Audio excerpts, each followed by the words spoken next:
అందరికీ హాయ్. నేను మీ అశోక్.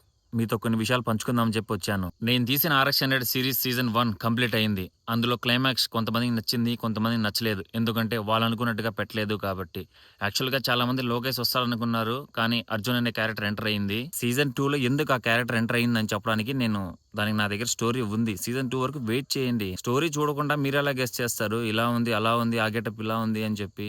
దేనికైనా ఒక రీజన్ అనేది ఉండకుండా పెట్టం కదా స్టోరీ. స్టోరీ రాసేవాడిని నాకు తెలుసు కదా! ఎలా పెట్టాలి, ఏంటి అని చెప్పి. సీజన్ 2లో మీరనుకునేలా ఉండదు. సీజన్ 2లో చాలా ట్విస్ట్‌లుంటాయి, టర్న్‌లుంటాయి, షాక్‌లుంటాయి, సస్పెన్స్‌లుంటాయి, అన్నీ ఉంటాయి. 'శివన్న' స్టోరీలా ఉంది. 'శివన్నని' చూసి కాపీ కొట్టావా అని చాలామంది అడుగుతున్నారు. అసలు నా స్టోరీకి, ఆయన స్టోరీకి చాలా తేడా ఉందండి. ఎవరి టాలెంట్ అనేది వాళ్ళకుంటుంది. ఆయన నా స్టోరీ తీయలేడు. నేను ఆయన స్టోరీ తీయలేను. మీకు 'శివన్న' స్టోరీస్ నచ్చితే చూడండి తప్పులేదు. వేరే వాళ్ళ స్టోరీస్ నచ్చితే కూడా చూడండి తప్పులేదు. నా స్టోరీ నచ్చితే చూడండి తప్పులేదు. కానీ ఒక స్టోరీని ఇంకొకరితో పోలిస్తే ఎలా అండి? మాది కష్టం ఉంది కదా! లేకుండా ఎక్కడికి పోలేదు కదా! అలా ఎలా అంటారు మీరు? నెగెటివ్ కామెంట్స్ అలా ఎలా పెడతారు?